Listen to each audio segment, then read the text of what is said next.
No deja de sorprenderme que el sermón siempre tiene que ver con las cosas que se hablan en la reunión. Recién hablábamos de pruebas, de situaciones que debemos pasar. Bueno,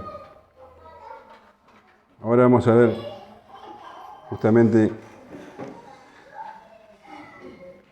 eso. Justamente vamos a ver por qué debemos pasar por diferentes pruebas. El Señor es mi pastor. ¿Lo conoces? El Señor es mi pastor, decía David. Él tenía tanta confianza en Dios que se veía a sí mismo como una oveja, una ovejita en las manos de un pastor bueno, amoroso, cuidadoso. Y nada me faltará, decía David. Nada me faltará. Él es el buen pastor, dice, y nada me faltará. Esto se llama confianza. Confianza plena en el pastor. David conocía a Dios y él podía decir, el Señor, Jehová, es mi pastor. Nada me faltará. Nada me faltará, porque Él me dará pastos frescos, me hará beber de aguas tranquilas, me llevará por el buen camino, por sendas de justicia. Y dice que hará todo esto por amor de su nombre. Esto quiere decir que el pastor es así. Eso es lo que Él hace. Él es el buen pastor y por el hecho de ser el buen pastor, por amor de su nombre, eso es lo que hace. Él cuida, protege, ama a sus ovejas. Él no puede hacer lo contrario porque Él es el buen pastor. La oveja no va a esperar del pastor que la trate mal, que le haga daño. La oveja puede estar tranquila en las manos del pastor. Y David sabía de qué hablaba porque él mismo fue pastor. Él cuidaba de su rebaño con dedicación, conocía a sus ovejas. Y así como él hacía con su rebaño, sabía que Dios hacía con el suyo. Entonces, David llegaba a decir, aunque ande en valle de sombra de muerte, no temeré mal alguno, porque tú estarás conmigo. Tu vara y tu cayado me infundirán aliento. No temeré mal alguno. Aunque esté atravesando por una situación de extremo peligro, dice David, en valle de sombra de muerte, no sentiré temor. No sentiré temor alguno. ¿Y por qué? Porque él sabía que el pastor estaba con él. Si el pastor está, entonces no hay por qué temer. No hay lugar para el temor.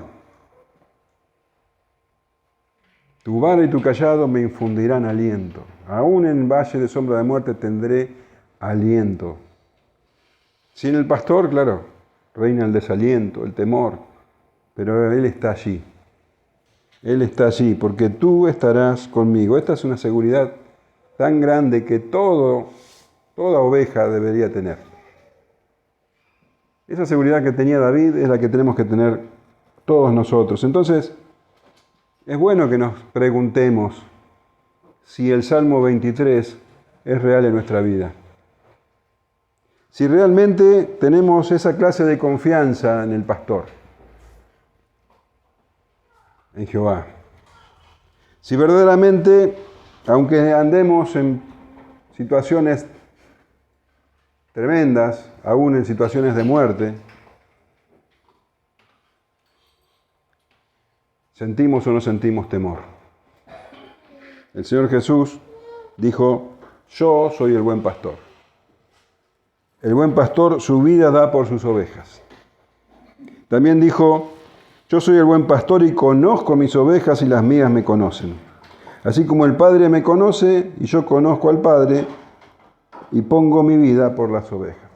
Podemos confiar en el Señor Jesús porque Él llegó al extremo de dar su vida por nosotros. Y Él dijo también, estas cosas os he hablado para que en mí tengáis paz. En el mundo tendréis aflicción, pero confiad. Confiad. Así como David escribió, nada me faltará. Nosotros tenemos que confiar, dice, porque yo he vencido al mundo. Podemos confiar en el buen pastor. Él dio su vida por nosotros. Y Él dice que nos conoce. Conoce a cada uno de nosotros. Nos conoce por nuestro nombre. Conoce nuestras necesidades más que nosotros inclusive. Conoce nuestras debilidades más que nosotros mismos. Él nos conoce en profundidad, nos conoce de manera perfecta. Y como decían recién, a pesar de eso nos ama. Y dice que las ovejas lo conocen, nosotros también lo conocemos. Pero no tenemos ese conocimiento que Él tiene con nosotros. Nuestro conocimiento es parcial, es imperfecto. Por eso el buen pastor se encarga de que cada día lo conozcamos más. Porque conocerlo más fortalece nuestra fe. Entonces, el buen pastor utiliza su palabra para que lo conozcamos más y utiliza, como recién hablábamos, las pruebas que nos muestran que su palabra es verdad, las pruebas que nos muestran que Él es fiel, que podemos confiar en Él, que nada nos faltará en los momentos de amargura, en los momentos difíciles. Pedro, uno de sus discípulos que en ese entonces caminaban con el Señor, no lo conocía en profundidad a Jesús, como tampoco los otros discípulos, pero mucho tiempo después, él escribiría, y lo leemos en 1 de Pedro 1:6, aunque ahora por un poco de tiempo, si es necesario, tengáis que ser afligidos en diversas pruebas, para que sometida a prueba vuestra fe, mucho más preciosa que el oro, el cual aunque perecedero se prueba con fuego, sea hallada en alabanza, gloria y honra cuando sea manifestado Jesucristo. Ya Pedro era un anciano cuando escribió esto. En su juventud, cuando andaba con el Señor, no tenía un conocimiento bien claro, un conocimiento profundo de quién era Jesús. Pero el Señor se encargaría de que ese conocimiento creciera y que un día Pedro llegara a tener una fe tan preciosa como la de David. Claro que para que eso ocurra, tuvo que ser sometido a diversas pruebas y a duras pruebas. Como en el caso que vamos a leer ahora, Lucas 8:22, donde vemos a los discípulos atravesando una fuerte tempestad. Lucas 8:22 al 25.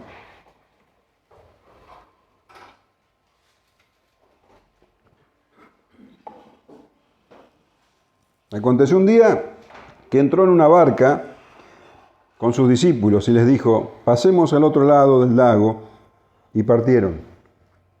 Pero mientras navegaban, él se durmió, y se desencadenó una tempestad de viento en el lago, y se anegaban y peligraban. Y vinieron a él y le despertaron, diciendo, Maestro, Maestro, que perecemos. Despertando él, reprendió al viento y a las olas, y cesaron, y se hizo bonanza. Y les dijo, ¿dónde está vuestra fe? Y atemorizados se maravillaban y se decían unos a otros, ¿quién es este que aún a los vientos y a las aguas manda y le obedecen? Son 4 versículos que hablan mucho y podemos dividir estos 4 versículos en 3 momentos bien claros, bien determinados.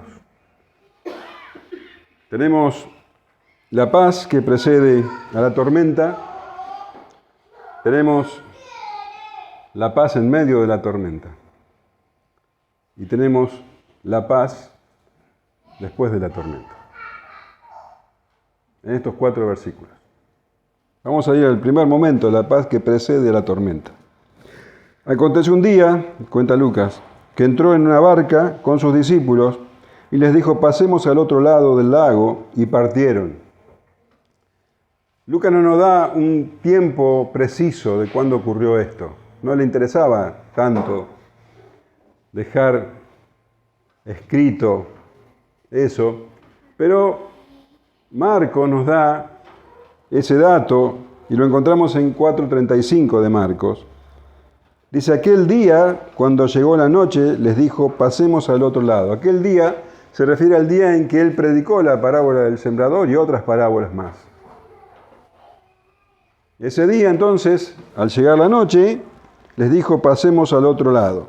Y Mateo narra un detalle también muy significativo antes de contar este acontecimiento. Dice que el Señor Jesús se encontró con 3 personas que aspiraban a ser sus discípulos porque tenían excusas. Y una de ellas, dice, le dijo, un escriba, Señor, te seguiré donde quiera que vayas. Y dice Mateo 8:20, Jesús le dijo, las zorras tienen guaridas y las aves del cielo nidos, mas el Hijo del Hombre no tiene dónde recostar su cabeza. No tiene dónde recostar su cabeza. Y ahora este suceso, este hecho, ilustra también esa verdad. El Hijo del Hombre no tiene dónde recostar su cabeza.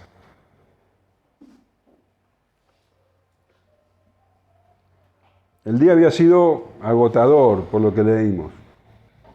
El Señor se había despertado y había ido a la orilla del lago de Galilea o mar de Galilea. En realidad se le llamaba mar o lago, y era un lago de agua dulce.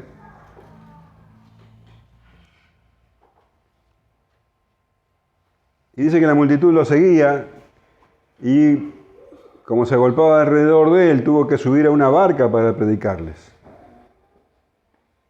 Después, dice que estuvo un tiempo con sus discípulos a solas, explicándoles lo que había enseñado a la multitud. Y después, todavía, volvió a estar ministrando a las multitudes.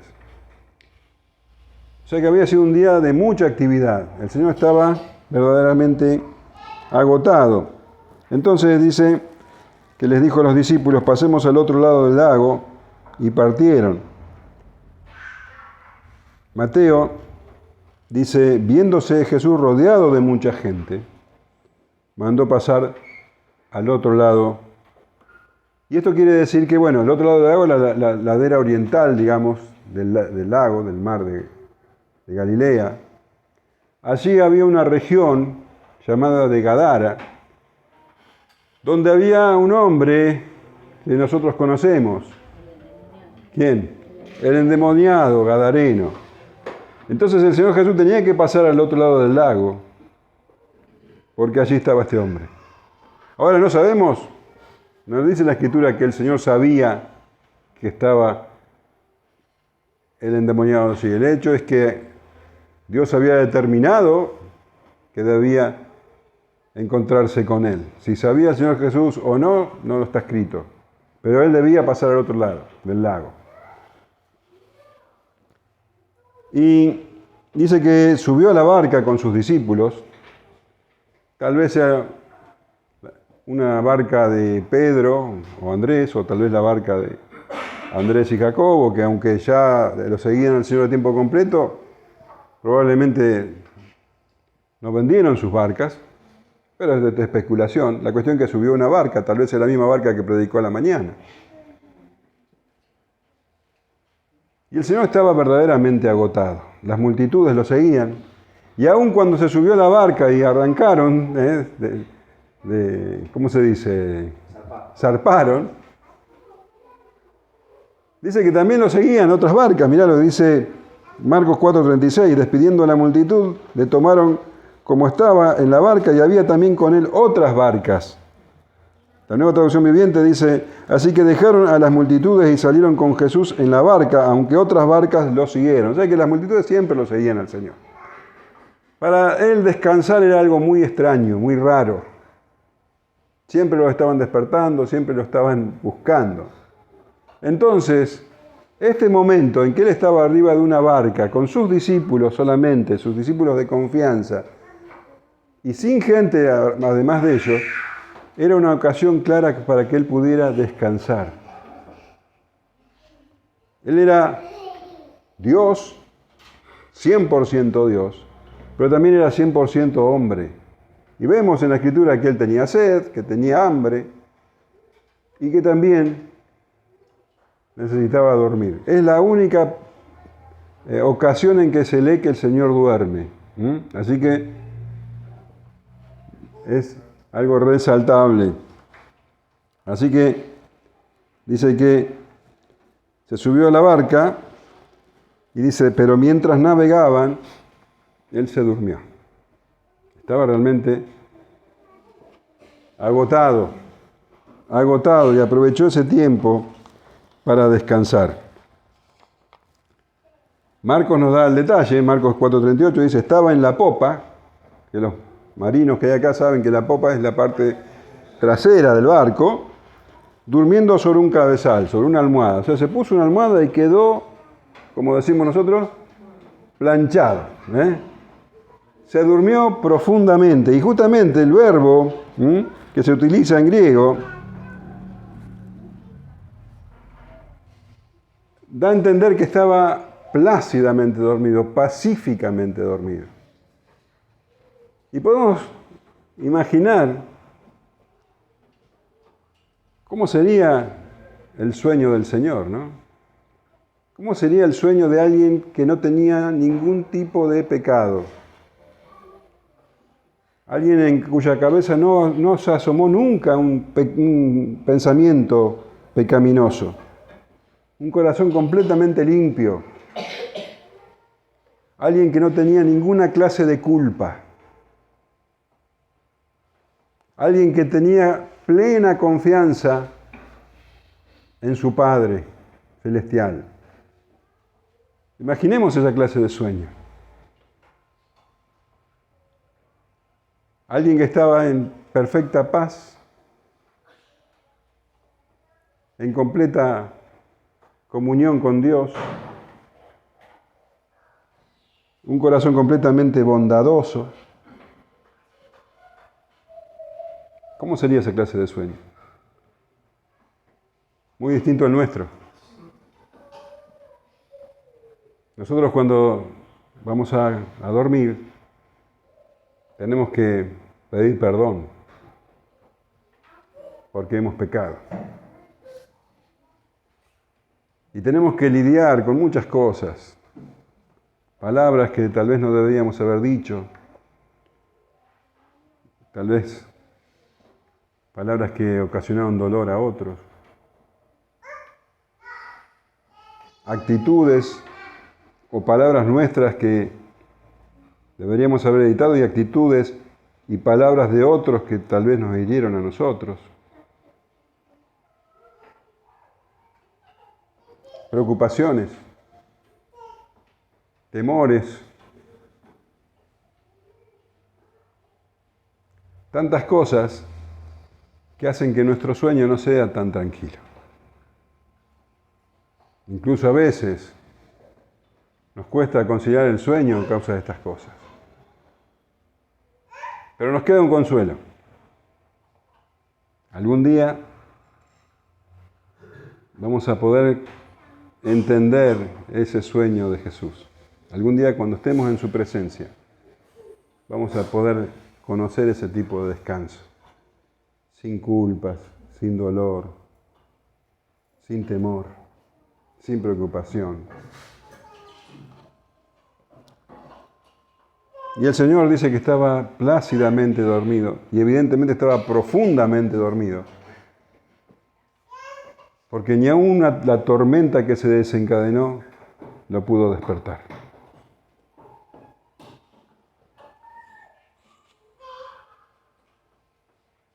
Dice, y se desencadenó una tempestad de viento en el lago, y se anegaban y peligraban.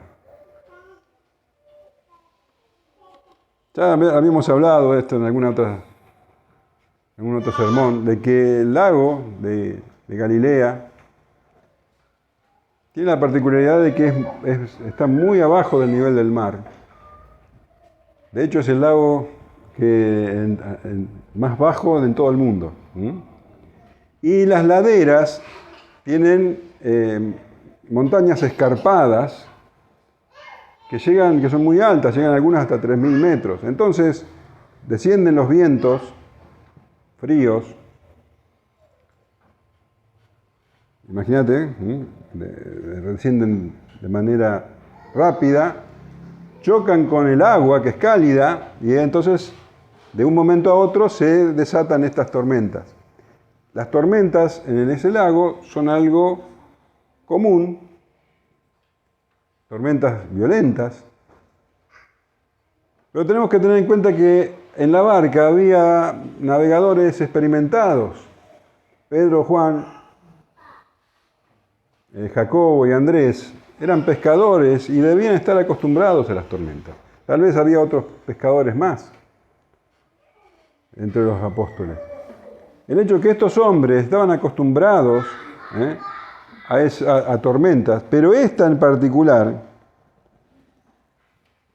era una tormenta extremadamente violenta. No era una tormenta normal. Mateo dice, y aquí que se levantó en el mar una tempestad tan grande que las olas cubrían la barca. Así que imagínate vos, la barca y las olas subiendo y bajando. Y Marcos dice, se levantó una tempestad de viento y echaba las olas en la barca de tal manera que ya se anegaba. La palabra que usan Mateo y Marcos es lailab, que quiere decir torbellino. Entonces, está hablando de una tormenta terrible. Una tormenta que aún estos pescadores profesionales no pudieron, controlar la nave, y estaban en una situación de verdadero peligro de muerte.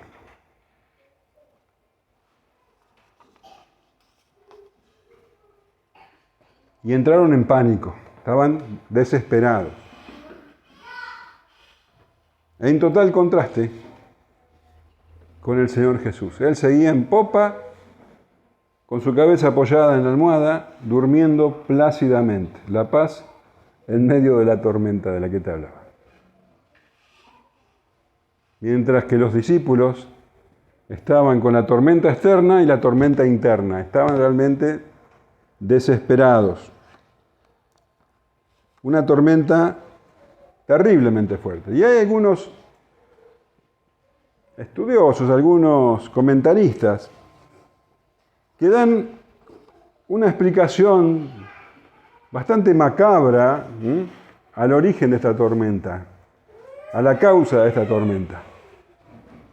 Ellos dicen que esta tormenta fue ocasionada por Satanás.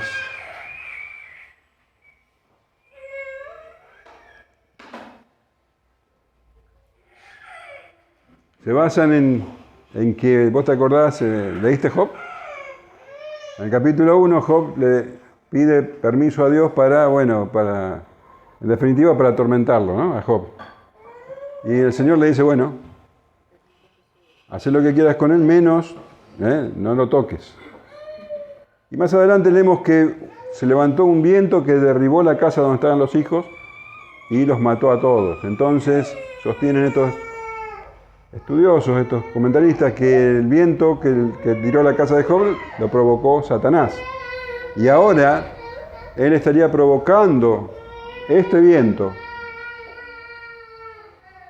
para impedir que llegara a la región de Gadara, una región llena de demonios y que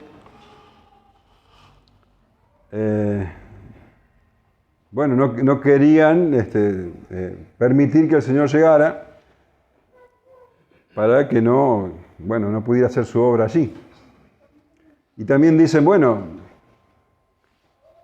la forma en que el Señor actuó también muestra que Él está luchando con demonios, porque dice que los reprendió al viento y le habló.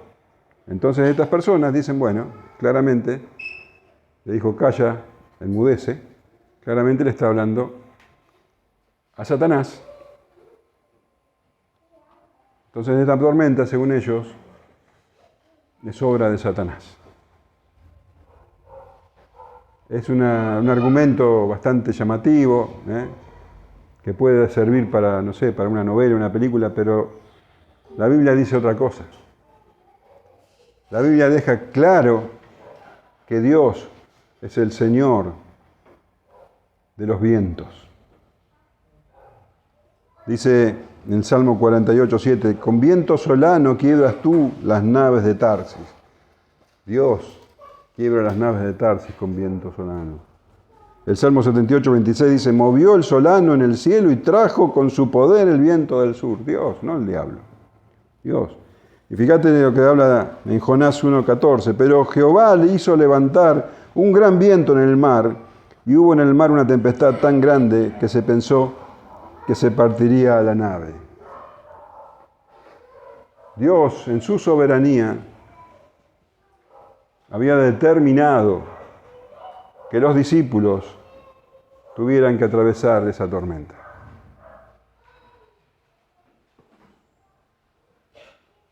Porque eso era conforme a su propósito. Los que aman a Dios, todas las cosas los ayudan a bien. Esto es, a los que conforme a su propósito son llamados. Y esta tormenta era para el bien de los discípulos, porque ellos habían sido llamados conforme a su propósito. Esta tormenta entonces estaba dentro del plan de Dios, conforme a su propósito. La barca estaba siendo azotada por los vientos y desde el punto de vista humano era una situación desesperada, una situación mortal. Y el miedo se había apoderado de los discípulos. Entonces, ¿qué hicieron? Fueron llenos de alarma, llenos de temor, a despertar al Señor. Fíjate el contraste entre la tormenta dentro de la tormenta de los corazones de los discípulos y la paz en Jesucristo. Y vinieron a él, dice, y le despertaron diciendo, Maestro, Maestro, que perecemos. Bueno, ellos habían visto obrar al Señor muchas veces. Habían visto su mano, su poder sobrenatural en muchas ocasiones. Entonces, si alguien podía hacer algo, era el Señor. Fueron a despertarlo, está bien.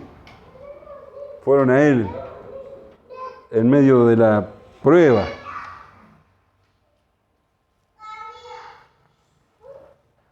Pero la actitud con la que fueron no era correcta.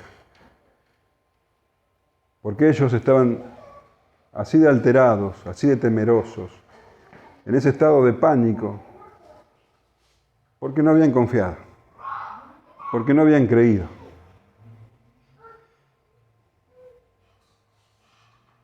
El Señor le había dicho El que tiene oídos para oír, oiga. Y él les había dado una palabra antes de salir. ¿Cuál era? ¿Cómo? Pasemos al otro lado. El Señor había dicho, pasemos al otro lado. Y ellos debían haber creído en su palabra. Debían haber escuchado y creído. Haber escuchado con sus oídos. Y creído. Entonces, si hay tormenta, no importa, porque el Señor dijo que íbamos a pasar. Pero ellos escucharon y no creyeron. Y entraron en pánico. Señor, dice, no, maestro, que perecemos. El Señor había dicho, el cielo y la tierra pasarán, pero mis palabras no pasarán. Los discípulos no hicieron caso a su palabra.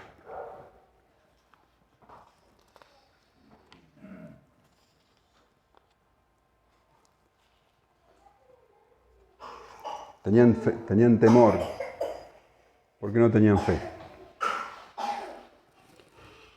Aunque ande en valle de sombra de muerte, no temeré mal alguno. Tu vara y tu cayado me infundirán aliento. Acá tenemos un grupo de hombres que estaban temiendo todo tipo de mal y estaban completamente desalentados. ¿No temeré mal alguno? No. Todos los males. Tu vara y tu cayado me infundirán aliento. No, completamente desalentados.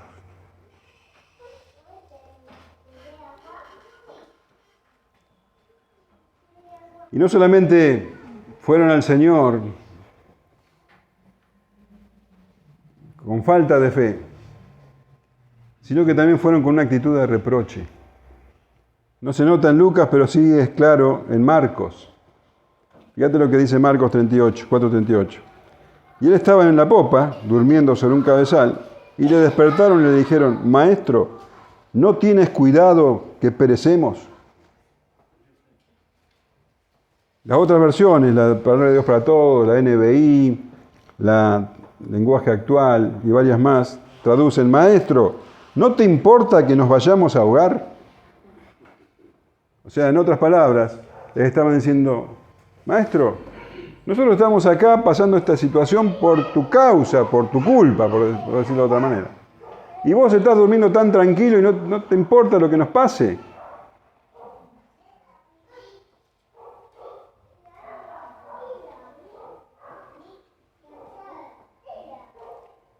Realmente no tenían un conocimiento claro de quién es el buen pastor. Fíjate que, ¿cómo lo llamaron? Maestro. No tenían un conocimiento claro de la identidad del Señor, de quién era verdaderamente Jesús. Mateo dice que lo llamaron Señor también. Tal vez unos lo llamaron Señor, otros lo llamaron Maestro. La realidad es que estaban en pánico, no habían creído, no tenían fe, estaban alarmados y no tenían claro quién era Jesús. Despertando él, reprendió al viento y las olas y cesaron y se hizo bonanza. Cuando se despertó el Señor y se reprendió al viento y a las olas, nunca estuvieron en peligro. Nunca estuvieron en peligro porque el Señor estaba en la barca, porque Él les había dicho que iban a pasar al otro lado. Nunca estuvieron en peligro y ellos debían haberlo sabido. Ni siquiera tendrían que haberlo despertado en realidad. Tendrían que haber confiado. El Señor estaba cansado y podía haber seguido durmiendo.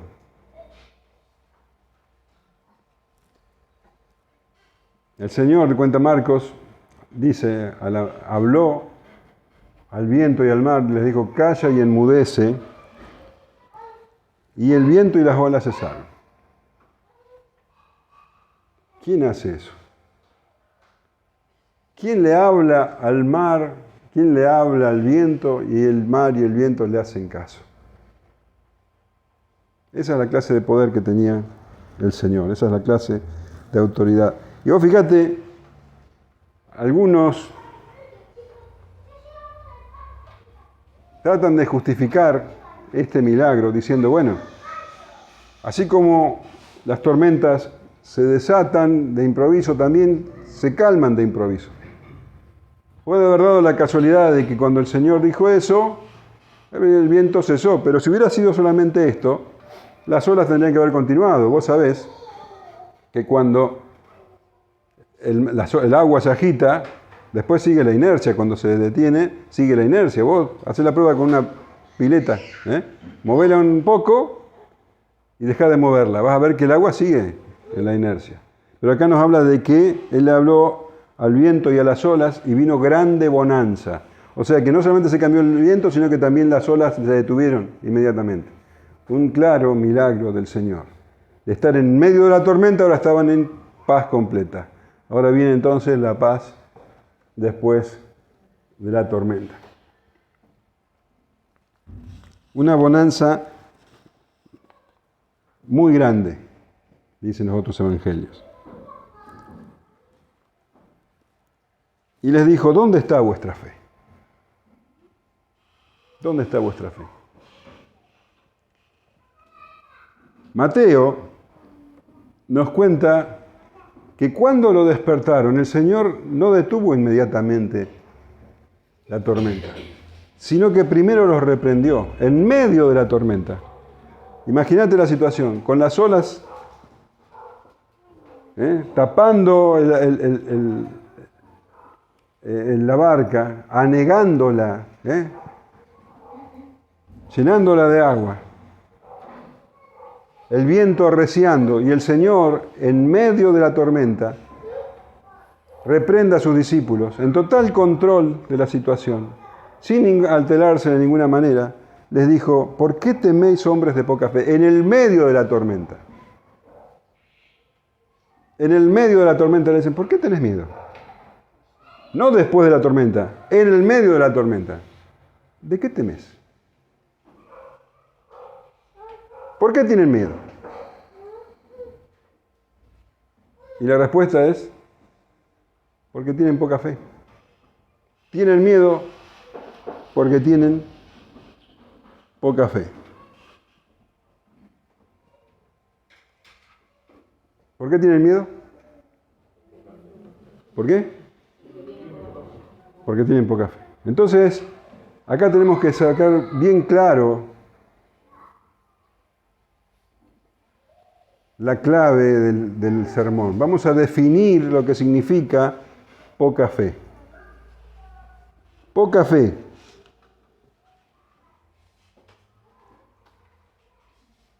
Poca fe tiene aquella persona que debido a las circunstancias que está viviendo, se olvida de la palabra de Dios y se deja llevar por el temor. ¿Qué es la poca fe?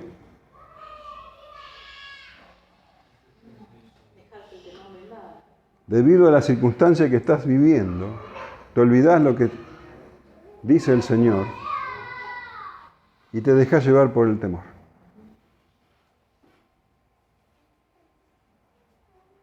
¿Qué es la poca fe?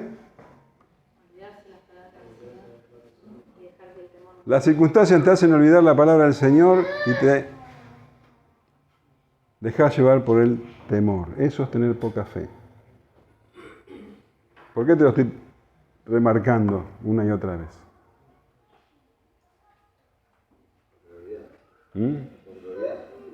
Porque, hermano, ¿cuántas veces te olvidaste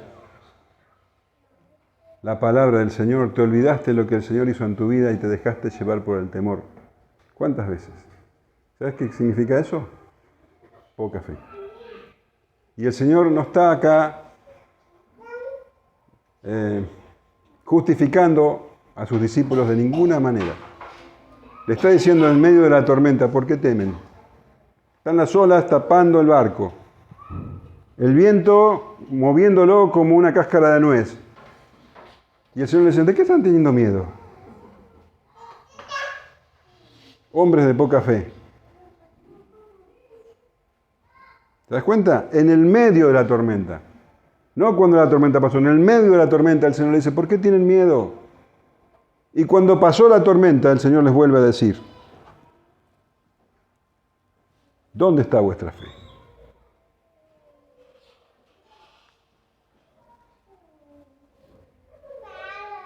Ellos necesitaban atravesar esta tormenta. Ellos necesitaban aprender algo claro. Y eso que debían aprender es que debían tener confianza en el Señor en cualquier circunstancia. Tenemos que tener claro que debemos confiar en el Señor siempre, en cualquier circunstancia, por más oscura, por más peligrosa que parezca, nosotros tenemos que tener confianza en el Señor. Él es el buen pastor. Él es el buen pastor. Pedro, tiempo después, muchos años después, escribe, 1 Pedro 5:7, echando toda vuestra ansiedad sobre Él, porque Él tiene cuidado de vosotros. Bueno, aprendió la lección, pero tuvo que pasar por diferentes y diversas y difíciles pruebas. La poca fe, entonces, es olvidarnos de la palabra de Dios debido a las circunstancias que estamos pasando y dejarnos llevar por el temor, por la preocupación, por la angustia. ¿Por qué temés?, dice el Señor. No temeré mal alguno, dice el Salmo, porque tú estarás conmigo. El apóstol Pablo expresó su confianza de esta manera, escuchá, Romanos 8:35. ¿Quién nos separará del amor de Cristo? ¿Tribulación o angustia o persecución o hambre o desnudez o peligro o espada? Como está escrito, por causa de ti somos muertos todo el tiempo. Somos contados como ovejas de matadero. Antes, en todas estas cosas, somos más que vencedores por medio de aquel que nos amó. Por lo cual estoy seguro de que ni la muerte, ni la vida, ni ángeles, ni principados, ni potestades, ni lo presente, ni lo porvenir, ni lo alto, ni lo profundo, ni ninguna otra cosa creada nos podrá separar del amor de Dios, que es en Cristo Jesús, Señor nuestro. Entonces el Señor reprendió a sus discípulos en medio de la tormenta y también les reprendió después de la tormenta. ¿Dónde está vuestra fe? Es como que el Señor le dice, ¿qué se les cayó por la tormenta? ¿Estará en el agua vuestra fe? ¿Dónde está? Porque no la veo. ¿Dónde está vuestra fe? Y dice, y atemorizados se maravillaban y se decían unos a otros, ¿quién es este que aún a los vientos y a las aguas manda y le obedecen? Ahora tenían miedo, no ya de la tormenta, sino del que calmó las tormentas. Y tenían miedo. Además de ese miedo, también tenían temor reverente, porque ahora estaban empezando a comprender. ¿Quién es este? Estaban asombrados. Ellos habían visto milagros, pero ahora habían sido parte. Ahora habían experimentado una fuerte prueba y habían visto al Señor obrando en medio de esa prueba. Habían visto su fidelidad, su paz, su confianza, su amor. Ahora estaban empezando a comprender que Jesús era mucho más de lo que ellos habían pensado. ¿Quién es este que aún a los vientos y a las aguas manda y le obedecen? ¿Qué hombre puede hacer eso? ¿Qué hombre puede mandar a los vientos y a las olas? Solamente uno que creó con su palabra el viento y las olas puede detenerlas con su palabra. Estaban empezando a entender, estaban empezando a conocer más profundamente a Jesús. Esta tormenta sirvió justamente para eso, para que ellos conocieran más a Jesús. Y necesitaban pasar por otras. El Señor iba a trabajar con ellos para transformarlos en lo que Él había determinado. Y ellos habían visto al Señor tener control sobre las enfermedades, sobre los demonios. Aún habían visto resucitar muertos, pero ahora lo veían tener control sobre la naturaleza. ¿Quién es este que aún a los vientos y a las aguas manda y le obedecen? Fíjate que Lucas no contesta la pregunta, deja la pregunta así. Pareciera que él quiere que cada uno de los que leen o escuchan esta palabra contesten esa pregunta. ¿Quién es el que manda a los vientos y a las aguas y ellas le obedecen? ¿Quién es este hombre? Es Jesús. Es el Señor. Es el Verbo hecho hombre, es el Hijo de Dios. Ese es. Este relato no significa que Dios no va a permitir que ningún creyente muera ahogado en una tormenta. No significa que los creyentes vamos a atravesar tormentas en la vida y vamos a salir siempre airosos, sanos y salvos.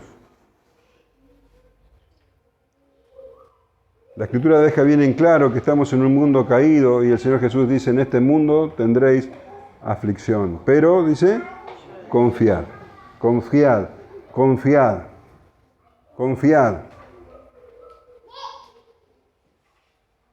Confiad, porque yo soy el buen pastor, dice el Señor. Porque mi vida pongo por mis ovejas, dice el Señor.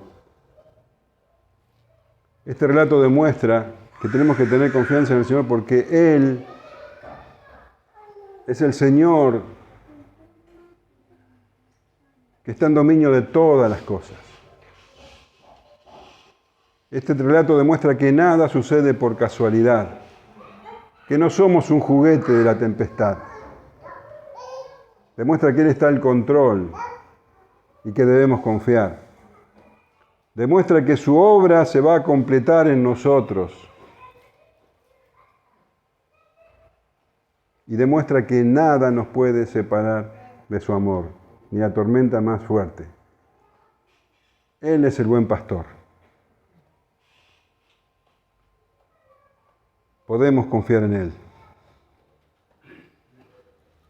Como dice David, Jehová es mi pastor, Jesús es mi pastor. Nada me faltará. En lugares de dedicados pastos me dará descansar. Junto a aguas de reposo me pastoreará. Confortará mi alma, me guiará por sendas de justicia por amor de su nombre. Aunque ande en valle de sombra de muerte, no temeré mal alguno, porque tú estarás conmigo. Tu vara y tu cayado me infundirán aliento. Aderezas mesa delante de mí en presencia de mis angustiadores. Unges mi cabeza con aceite, mi copa está rebosando. Ciertamente el bien y la misericordia me seguirán todos los días de mi vida, y en la casa de Jehová moraré por largos días. Amén.